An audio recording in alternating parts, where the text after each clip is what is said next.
Hi, welcome to Human Resource Management. We're now in Module 4. Today I'd like to talk with you a little bit about rights and responsibilities of both the employee and the employer in an organization. So let's start talking about employees. First of all, as human beings, you have a certain right to various inalienable rights, similar to what we find in our Constitution. So there are certain things that just by the nature of being a person within our society, you have an expectation to. And those would be things like free speech, safety, that sort of thing. Also, as an employee, you do have a certain level of responsibility to the organization or employer. In fact, you've probably signed some sort of agreement that you will perform a certain job and in return you'll receive some sort of remuneration or compensation. And because of that, there is a directly implied responsibility. Additionally, as a member of our society and political system, we have certain laws in place that also protect employees, and we talked about those in the beginning of this course.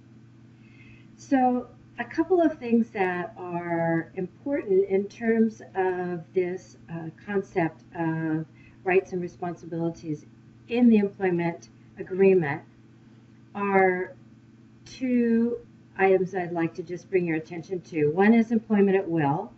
So it's basically a common law doctrine that employees have the right to hire, fire, promote, etc. As they wish. And so they don't have to necessarily give a reason. Think of it in terms of something like a common law marriage. So in our state and in other states, if you've been married or living together and sharing your lives for a certain period of time, in the eyes of the law, at some point you are considered married, and that gives your partner the rights to certain privileges and items that they might not otherwise receive if they weren't married. So, and I believe in Oregon, I'm not sure, but I wanted to say it's something like 7 years. So there's another concept that's common law, and that's called employment at will. So the flip side of that is employees also don't owe. There is no law that says you have to give a 2-week notice. So employees can quit for any reason. They don't have to give any specific reason in order to quit. So basically, there's nothing that binds an employee and employer unless there's a contract in place. Now, there are some restrictions on this based on court law and that sort of court case and that sort of thing, which we'll talk about a little bit more. Another concept that employees like to visit is wrongful discharge. So if you are discharged as an employee and it's for improper illegal reasons, you could have a case to sue the employer to have your job reinstated, for back pay, for compensation of some sort. So these are wrongful discharge suits are actually pretty difficult to prove, and they do take a long time in court to work their way through the system. So in the meantime, you could really suffer financially. Also remember that most employers are pretty good these days about documenting, so again, they may have some documentation that they're able to produce. Another part of that is a concept of constructive discharge, and this is something that, let's say your employer tries to make life so miserable that it will force you to leave, and they cannot do that. So if they were to do that and you could demonstrate that in a court of law, you would have possible compensation coming. So in an organization or a company, we have to make sure that we balance the employer and employer rights. So I've been on both sides of the fence, and I can tell you that that gives you a little bit different perspective. But I think one of the ways in which we try to do this is to be fair, as long as you're thinking in terms of fair and just, and in terms of what benefits the company itself. Happy employees, satisfied employees, as we've read in the text and heard about in some of our readings, is that job satisfaction can be an indicator of improved employee productivity, and that happier employees often are more productive employees. and contribute more to the organization. So having an environment and a culture that is fair and just is a big contributor to that. But we have to make sure that we telegraph this to employees, and this is one of the things that employers don't do extremely well. So one method, as you can see on your screen, are in written forms where they produce a lot of policies and procedures, and they might codify them in an employee handbook. They ask employees to read them, sign some document they've read it, and then it goes up on a shelf and just collects dust. Today, we often see them posted on a company website or an intranet, and that's a step in the right direction because that means that they can be updated on a regular basis. And then an employee can have immediate access if they have a question that is something that just popped up that they wouldn't have thought they might need to know about, say about benefits or termination or something. And in terms of discipline, what is the purpose of discipline? What is the purpose of coaching, mentoring, and discipline in the workplace? Well, hopefully it's to alter behavior and to help us get towards the overriding objectives of the organization. So there are a couple of methods that we can approach this with. One is a more positive approach, and that's where we think that we can use constructive criticism, coaching, and perhaps some training to enhance the behavior of the employee and help motivate them towards better productivity or quality of work. If it typically does not include penalty or punishment. However, sometimes that doesn't work, and so a more common approach is what we call progressive discipline, in which we take steps to alter behavior by either withholding benefit, some sort of positive thing that an employee wants, or by punishing them in some way. And we say progressive because it starts with a sort of minor warning and works its way up all the way to termination. So some of the rights that I mentioned that you have are the right to make choices and consent in terms of a broader sense of you as a human being. And you have a right to due process in the workplace and to safety on the job and the other things that you see on the screen.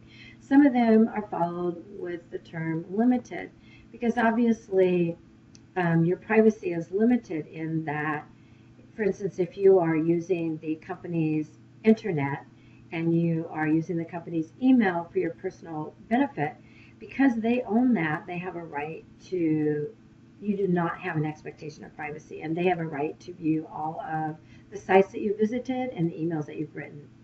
And so similarly in society at large, we have limitations on free speech. In other words, you can't harm others, and so it's not a completely unlimited thing. It's the same way in organizations.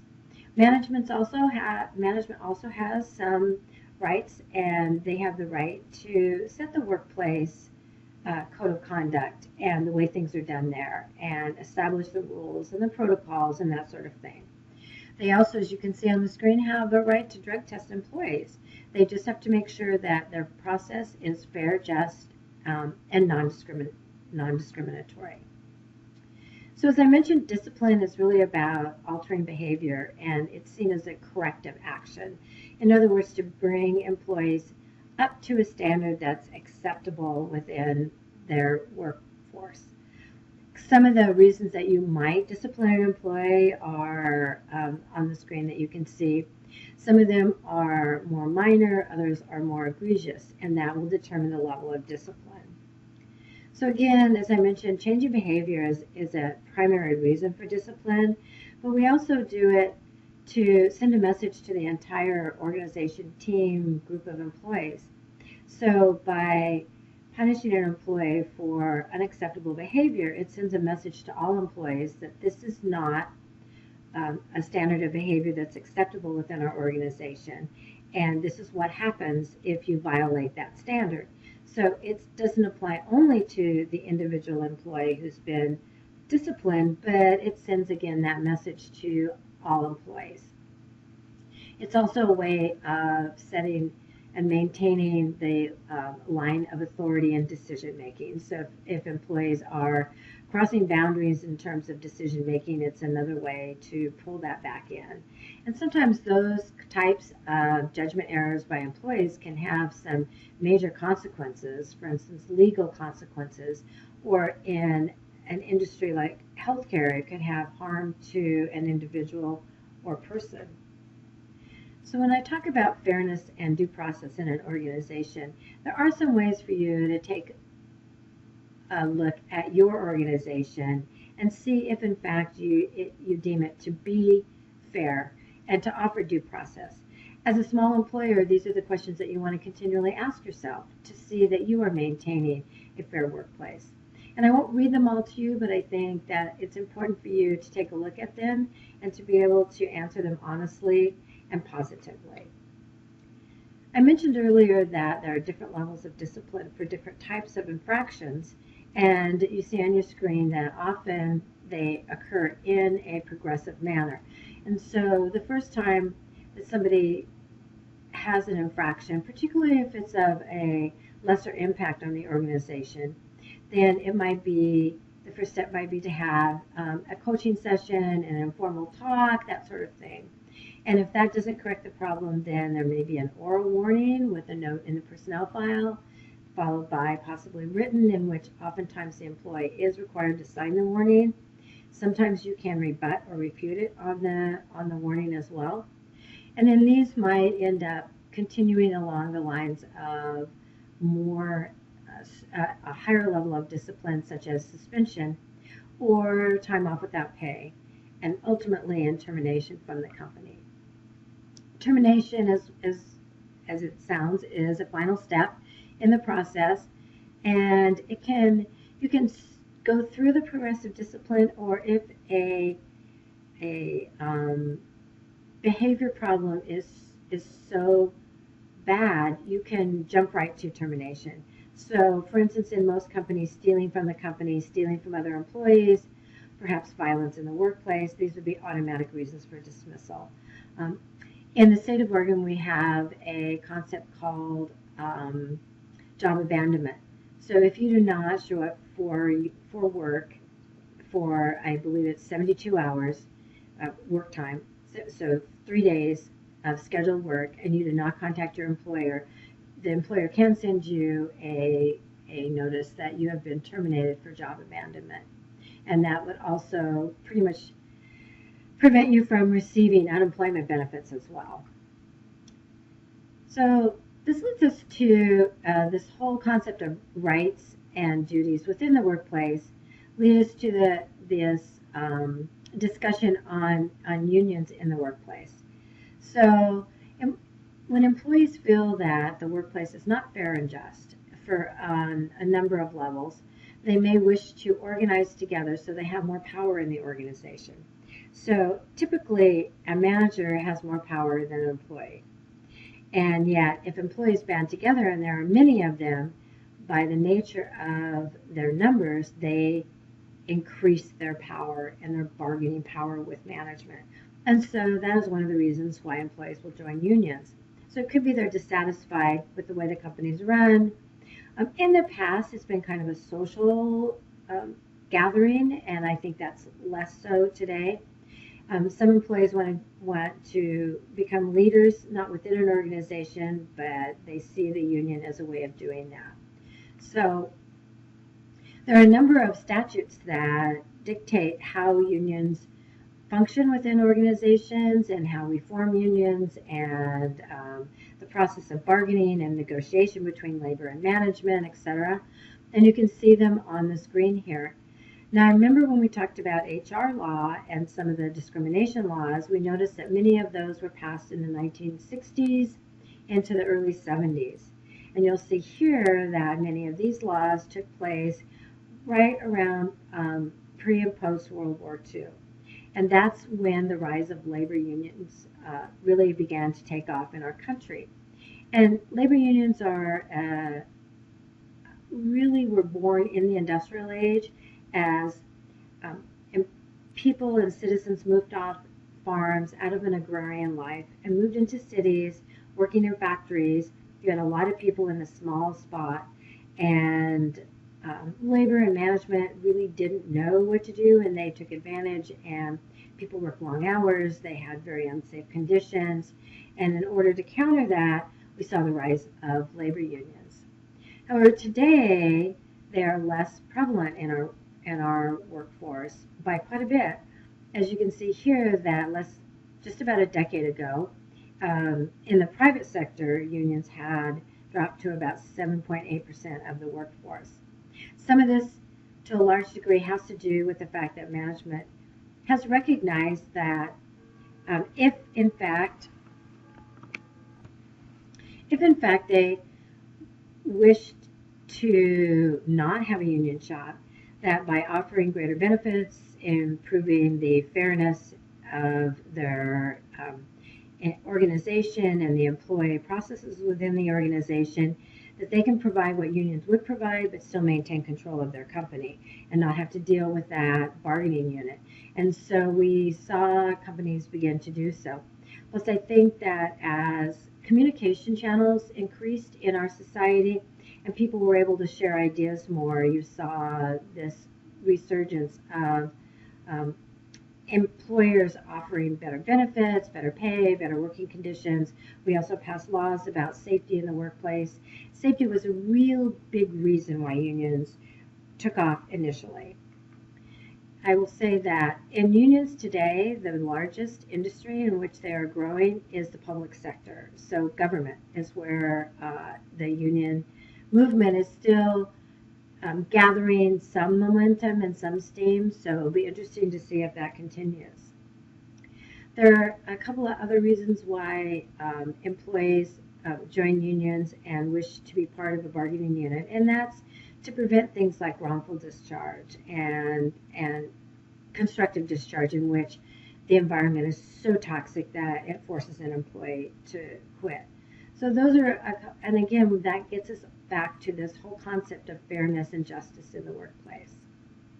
And we talked a little bit about why people join unions. Job security is also a very big part of that. And once we began to see this concept of layoffs, which didn't used to happen post-World War II, but then took place primarily in the 70s, we began to see a lot of layoffs and rebalancing of the workforce, or offshoring, outsourcing, that sort of thing. Here's a graphic, and I mentioned that how unions had declined if we look at the stats about a decade ago, from a peak in 1955, you can see the steady decline in the private workforce. So an aspect also of labor unions are compensation and benefits. And if we begin to think about how companies compensate people, it kind of moves us into a new area. Compensation is really an exchange of something of value for something of value. So when we think of pay, we think of we get money in exchange for our labor. There are other rewards as well, and we call those intrinsic, in which we have a sense of well-being or pride in a job well done, accomplishment, education benefit, learning, bettering ourselves, that sort of thing, taking care of other people. So there are a lot of personal intrinsic rewards that you can get from a job or company. Extrinsic rewards are typically the things that I was talking about a moment ago, pay and benefits. So we can get direct compensation, which is payment, or we can also get indirect compensation, which are giving us things that have value but aren't in the form of cash. And that would be things like health benefits, educational benefits, vacation time off, that kind of thing. So there are a couple of philosophies in terms of how to compensate a workforce. One is that basically, if people are doing their job and they're there, that means they should be entitled to continuing increases and compensation. So in other words, if they're not doing their job, they should not be there and they should have been terminated. So anyone who's there deserves to continue to get increases. And the other philosophy is performance-based, which is that your pay And compensation should be tied to your performance and the impact that you have on the organization. Either way, it's really important to make sure, again, that we have this sense of equity and fairness in whatever system that we choose. And you'll notice that in terms of equity, I've listed procedural and distributive justice there. So procedural justice is how are the awards and compensation benefits determined? So is the procedure itself fair and just? And then how they're distributed is the other side of the coin, and both of those need to be in a due process that's very fair. Another way we determine compensation is by looking at the workforce in our industry and in our community. So are our employees meeting the average standard for compensation? Are they underpaid, overpaid? So it's important to know how your salaries would stack up against your competitors, because it's a benchmark way of determining whether or not you're compensating fairly for a job done. And we call this market pricing, where we begin to look at matching our salaries and benefits to those in the marketplace. And there are pros and cons to this, as you can see on your screen. And personally, I like to use a combination of both internal and external factors, because I think that every organization is slightly different, and you may have a different philosophy on how you want to compensate based on the culture of your organization. And a method that we use, though, to determine how we stack up out there as terms of benchmarking our salaries and compensation are through things called pay surveys or compensation surveys. And so we participate as employers in anonymous surveys that are floated out typically by a nonprofit organization or a management organization within our industry or profession. So that way it's gathered by a non-competitor, and then as an employer you can pay to get a copy of the survey, and then you can see how you stack up against the average competitors out there. They are not identified by name, but you at least have an idea of where you stand. So there are some, in terms of the entitlement aspect of compensation, there are some adjustments that are made to salary and pay. One is seniority. For the longer you've been with the company, the more increases that you receive, and you are paid at a higher level. Again, the philosophy behind this is that if you weren't doing a good job, you shouldn't be there. So the fact that you were there speaks to the process that you've done a good job, but also that you have experiential knowledge and industry knowledge and company knowledge, and that is worth something. Cost of living raises are really tied to inflation rate. And so as your cost to live in our society rises, that pay can be adjusted to that, so you at least stay even. Another thought is just to give everybody a 3% increase, or give everybody a 6% increase, or something like that. And if a company has a lot of profits left over at the end of a year or whatever, they could just give a one-time increase to individuals. And the benefit of doing a one-time increase is that it doesn't set a precedent that you have to continue that every year in case the performance is not again seen in the next year and the next year and the next year.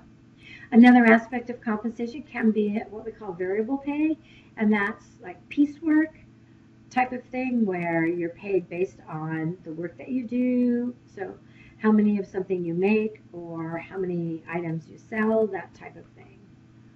So there are pluses and minuses to the second compensation philosophy that I talked about, based on performance. And some of the reasons that it can be beneficial is that it really helps tie what the individual is doing all the way up to the organizational goals, vision, and mission. And so it's a way of rewarding people for helping the organization get to its final goal. But there are also some negatives that are associated with it, and that's again typically how it's implemented, and is it a fair system, or is it subjective?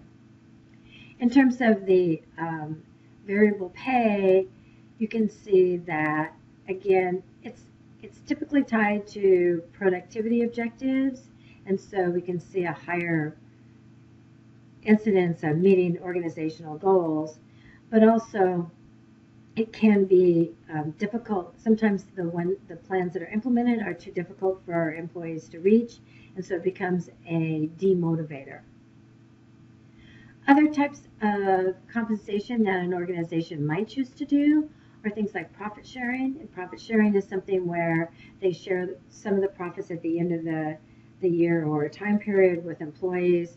And the idea behind this was, once again, to help employees maintain a higher level of contribution to the organization to help it reach its goals.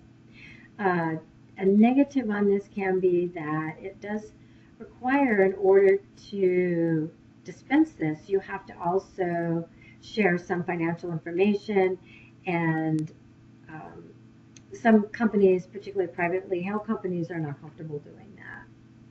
Stock option plans are another form of compensation that we used to see at the height of the dot-com boom, but we see a little bit less today.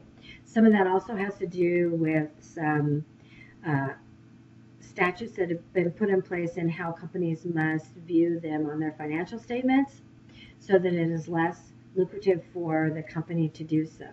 But basically, employees are can be locked into a lower price at which they can purchase a stock within the company. And it's again thinking that if employees own part of the company, they're more likely to contribute to it. And some folks who are in sales positions can find their compensation. They can be on a salary, but they could also be straight commission. And some of you may have been in jobs like that, where you're paid based on what you sell.